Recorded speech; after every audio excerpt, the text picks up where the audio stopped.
হে everyone, আমি মিশো থেকে এমন একটা জিনিস অর্ডার দিয়েছি যেটা দেখলে তোমরাও নিজেদের কন্ট্রোল করতে পারবে না, আমার মতো তোমরাও কিনে ফেলবে।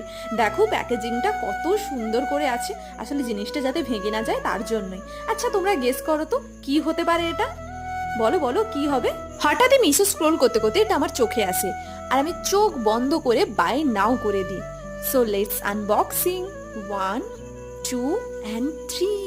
ওয়াও, দেখো তো আমার রাধা মাধবকে কত সুন্দর, সত্যি আমি এক্সপেক্টই করিনি এত সুন্দর আসবে। কি দারুণ, কি মিষ্টি দেখতে না। তোমরাও কিনে ফেলো। আসলে আমার ইচ্ছের নয়, ভগবানের ইচ্ছেই তিনি আমার বাড়িতে এসেছেন। এতবার তো আমি দেখেছি কিন্তু কোনোদিন তো আমার এরকম হয়নি। কত মূর্তিই তো দেখেছি দোকানে বলো বা অনলাইনে বলো।